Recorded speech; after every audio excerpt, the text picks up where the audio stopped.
সবাইকে সবার প্রথমে গুড মর্নিং। আমাদেরকে লাস্ট ব্লগে আমি বলেই বেরিয়েছিলাম যে আমরা কোথাও ঘুরতে যাচ্ছি। তো এইবার এই বছরে আমি মানে পুরো হ্যাট্রিক মারলাম, ঠিক আছে। এইটা নিয়ে আমার 3 নম্বর ট্যুর হচ্ছে। মার্চে গেছি শিবখোলা, এপ্রিলে গেলাম সিকিম, নর্থ সিকিম, আর এখন এসছি আমরা নর্থ ইস্টে। তো আমরা নেমেছি কামাখ্যাপুরী এক্সপ্রেসে এসছি, যেটা প্রচুর লেট ছিল, অনেকক্ষণ। যেটা আমাদের খাগড়াঘাট থেকে 11:30টায় চাপার কথা ছিল, সেটা এসেছে আমাদের খাগড়াঘাটে 4টের সময়। আমরা আগে অবশ্য বেরোইনি বাড়ি থেকে, কিন্তু এখানে ঢুকতে অনেকটা লেট হয়েছে। আমরা এখানে নেমেছি 10:30টার সময়। আজকে কি করছি, কোথায় যাচ্ছি, এখান থেকে আমরা বেরিয়েও যাব, মানে এখানে স্টে করব না, মন্দিরে পুজোটা দিয়ে আমরা বেরিয়ে যাব। আমরা টোটাল এখানে বেড়াতে এসেছি 30 জন, যার মধ্যে 12 জন আমরা নিজেরাই ফ্যামিলি মেম্বার, মানে আমার মামা তো বৌদিরা আছে সব। আমাদের গাড়িটা বলেইছি, মানে আমরা যে প্যাকেজে মানে যার সাথে এসেছি তার সাথে আমরা কাশ্মীর গেছিলাম, তো ওদেরকেই বলেছি আমাদের একটা আলাদা গাড়ি করে দিতে, মানে আমরা যাতে একসাথেই থাকি। এক কোচেই এসেছি আমরা ট্রেনে, একদম এখানে এসে ফ্রেশ হয়ে তোমাদের সাথে ব্লগটা শুরু করলাম। হ্যালো দোয়েলিস্টিক people, welcome back to my channel. আমি দোয়েল। তো চলো এখান থেকে ভিডিওটা কন্টিনিউ করা যাক।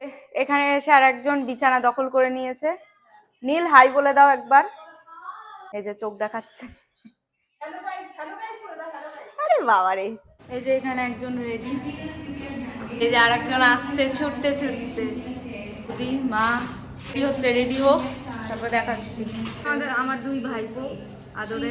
তো রেডি ফেডি হয়ে গেছি, আমরা এখন চলে এসেছি। এই যে আমাদের ট্রাভেলার বাস, এই যে আমরা এখন বেরোচ্ছি কামাখ্যা মন্দিরে পুজো দেবো আগে। তো এখন প্রায় 12টা বেজে পার হয়ে গেছে। ব্রেকফাস্ট করিনি, কারণ আজকে পুজো দেবো, সে কারণে খাওয়া দাওয়াটা করিনি। চলো পুজো দিতে কতক্ষণ লাগে, কি প্রসিড, ওখানে আবার ক্যামেরা অ্যালাও করে কিনা জানি না, যতটা পারবো দেখাবো। চলো এখন ফাইনালি বেরোনো যাক। হ্যাঁ, এই যে ইনি কি বাস চালাবেন আজকে? আমি বাস না, আমি লরি চালাই। আমার 4 চাকা চালিয়ে আছে। এই যে দাদা ভাই।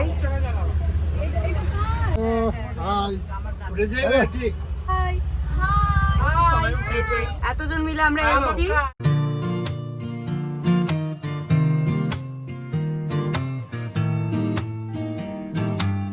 এই যে আমার সাথে আমার ভাইপো। চলো এখন আমরা নামলাম কামাখ্যা মন্দিরের রাস্তায় আছি, এখন যাব ভেতরে। চলো দেখি কি রুলস রেগুলেশন আছে, মোবাইল অ্যালাউ করে কি করে না জানি না। চলো যাই। সূর্য আমার ব্লগেও বললো একটা ব্লগেই তোমার আমি আছি, ওই কারণে ওকে বলেছি না এবার সব ব্লগেই তোকে নেব।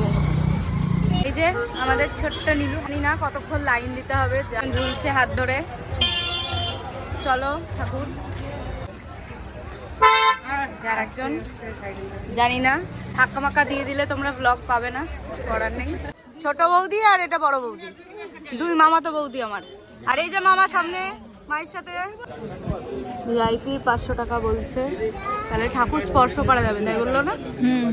দর্শন করা যাবে ভালো। এখন যদি জেনারেলে যাই তাহলে 7টা বাজবে পুজো দিয়ে। ও জেনারেল লাইনে 7টা বাজবে, আর 500 টাকা দিয়ে কুপন কাটলে তাড়াতাড়ি হয়ে যাবে। চলো দেখি কি হয়। আমরা পৌঁছে এখানে ওঠার আগেই মায়ের পুজো দেওয়ার জন্য যে সামগ্রীগুলো লাগে সেগুলো কেনার জন্য এখানে দাঁড়ালাম। আমরা ডালা নিলাম, কত করে নিল? 350 করে বলছে। হ্যাঁ, তো ওখানে তো জন আছি, হ্যাঁ আমরা অনেকজন আছি, তো প্রায় 4-5টা ডালা হবে আমাদের। তো সেই হিসেবে এট লাস্ট আমাদের ফার্স্ট মিশন কমপ্লিট, আমাদের ডালা নেওয়া কমপ্লিট। এবার আমাদের হাঁটা পথ। সব থেকে আমাদের সিনিয়র সিটিজেন এসেছে, মামা এসে গেছে, মামাও যাবে পুজো দিতে। আমরা সবাই আজকে পুজো দেবো, যার জন্য না খেয়ে আছি সকাল থেকে। খালি বিস্কুট খেলাম, কারণ আর পারছি না, বিস্কুট আর কেক খেয়ে নিয়েছি। এদেরকে প্রচুর পটালাম আমি যে খেয়ে নে।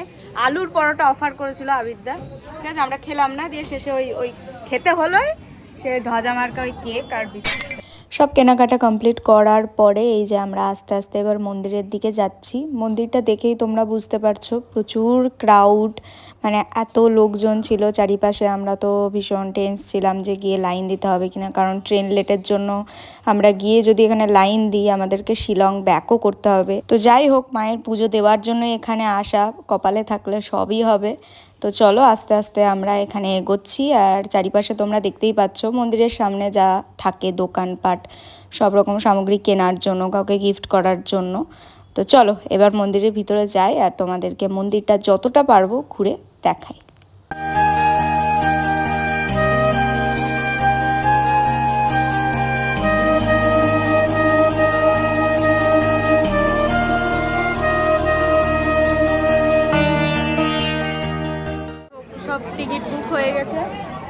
ভিআইপি টিকিট সব ফুল।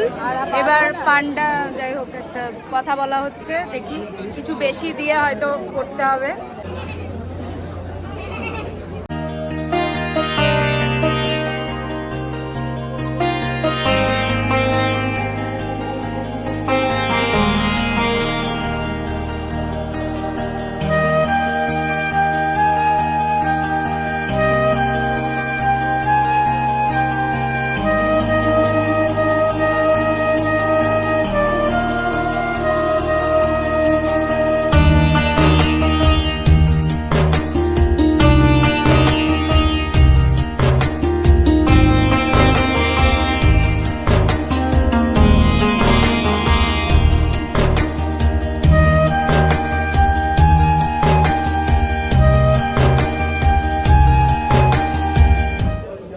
আমাদের ডালা আর এই যে লাইন, এই যে আমাদের পুজো দেওয়া কমপ্লিট।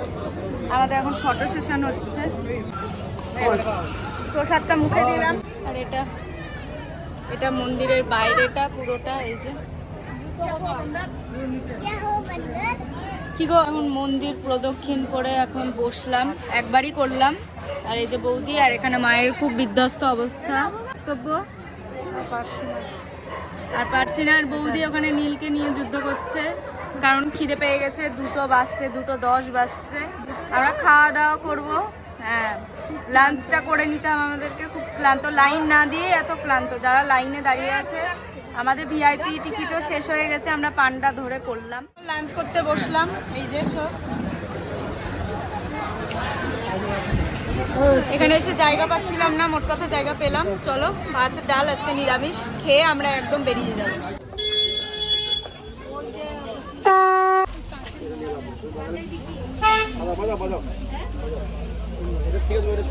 আপনাদের যদি এখানকার কোনো দোকান যদি পছন্দ না হয়, আপনি এখানে এসে নিতে পারেন। দেখুন কি সুন্দর।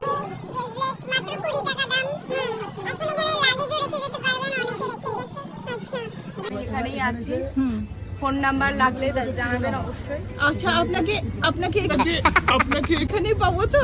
হ্যাঁ, আচ্ছা ঠিক আছে। ও আপনি কি পার্টনারশিপে আছেন? হ্যাঁ। আচ্ছা দেখুন,